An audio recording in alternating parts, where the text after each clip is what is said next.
got any sort of scouting report on Connecticut? Yeah, I mean, we have a great analytics department. Tucker does a fantastic job. We got a couple different systems we use, so we've got plenty of video on them, but they got a very scrappy team. They play hard, very fundamentally sound, put a lot of pressure on you. I don't know who they're going to throw. They got a very tough left-hander that goes on Fridays for them, so it'll be a tough matchup for them. Sounds a little bit like your team. You look at the numbers; they're similar. Yeah, I mean, so field percentage is similar, stolen base is similar, batting average, home runs, all that stuff. It's two very scrappy teams going at it. So it's they obviously are a 2 seed and deserve it. They had a higher RPI than we did, so we're going to have to play well. Can you just describe what it's been about left-handers that have been troublesome this year, and what the approach needs to be if it is a lefty on Friday? Yeah, well, Moj and Luke, they hit righties better. It's just the way their swings kind of work. Our switch hitters, usually you have switch hitters that have one side that's better than the other. It just happens to be that our guys are both better on the left side. And some of our righties, I think from time to time we get a little too pull happy and we run out of barrel and we don't stay in that right center field gap. When we do that, we're actually pretty good. So we just got to stay in the middle of the field and not let them, speed us up, slow us down, and chase down. So that'll be a big key for us to just stay in the big part of the field. Have you thought any more about what you might do for Friday, whether you're going to throw Nate out there or go with Matt? I got a nice, long 6.5-hour bus ride with a bunch of detours to figure that out. So we're going to wait and see where everybody's at. Everybody feels good, but I'm not ready to make that decision quite yet. What would be the reason to wait and switch up the order from what it's been? Just gamesmanship, or? No, just Matt did throw. We just want to make sure he feels good, but we got a little bit of time here. We don't need to make any decisions, and we're continuing to. We don't get the matchups until Monday, so you're starting to go through everything and make sure we're making the right decision as far as like we do with all these things. So how are you going to win this thing? And that's what we're going to set it up to do, whatever that ends up being.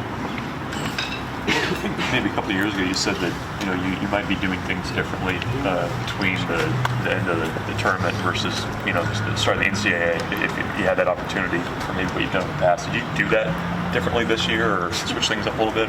It was different this year because we played till Sunday.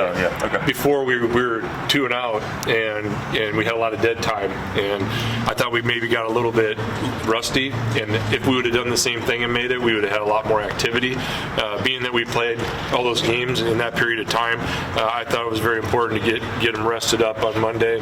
We did a light workout yesterday and we worked out today, so we'll get 2-3 good workouts in, but that was a different scenario of that situation. Coach, how would you compare the confidence of the team right now to maybe a month ago?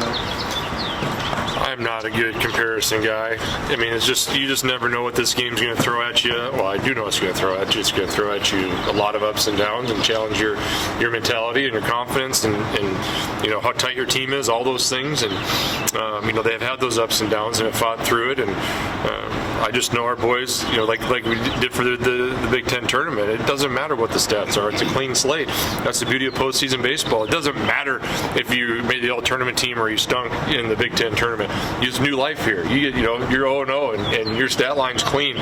So nobody cares. The baseball guys don't care what you've done to this point, and that's the beauty of postseason baseball. You get a chance to do cool stuff, even if you weren't playing well just a week ago. How much do you like this team in particular in a playoff type of format? I mean, obviously it's pretty good in Omaha. Well, they compete and they're not scared for the moment. That those are good qualities to have, and just being where they've been the last few weeks of having our backs against the wall, having to win some big series to even have a chance to do this.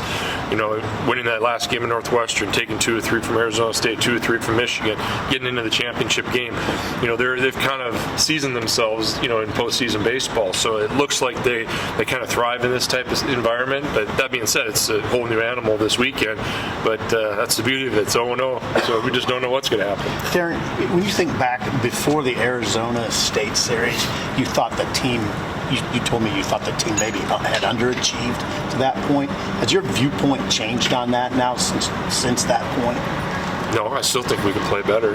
I mean, I do. I mean, I don't think, there's been spots and moments where guys have done some stuff, but I don't think we've sustained what we're capable of doing, through a whole weekend. And it'd be kind of fun to do that now. But I just, I guess I have pretty high expectations of what's expected here and what I expect out of the guys, and we have every intention of going down there and winning that sucker. What do you remember about the crowd turnout in terms of Husker fans when you guys were at Stillwater last time, and what do you expect this week? Yeah, it was great. It was awesome atmosphere, and I expect nothing more than the Husker fans traveling like they always do. And even if there's 10 there, there'll be the loudest 10 people there. It's just Husker Nation's awesome, and yeah, it's kind of. I always like to go back to areas where the Big Eight, back in the 40s and 50s when I played. That it's fun to get back there into those type of things. It's not in Stillwater, but same type of thing. And I didn't get to play there, but I've heard a lot about it, and I know a lot about some of that magic in that building that the Husker baseball program has had. So I'm hoping they left a little bit there that we can borrow. You might better talk to the guys at all about it or anything. We didn't have like a meeting about it, but I've overheard some things being said about it, and it's a pretty special time. So hopefully Led can continue to just rub shoulders with some of our guys and give some of those good vibes to them. Any more of an update on Curry from Monday, or he's doing okay. He's not going to be ready to go, but he did throw a 100% pen this weekend, or just when we were gone. So that was really encouraging. He feels good. It's just taking longer to get through the throwing program, but the signs are positive. so he's traveling then? Or? No, he's not. He's not going to be available. Thanks. Thanks, Darin. Good, Coach. Appreciate it. Good luck.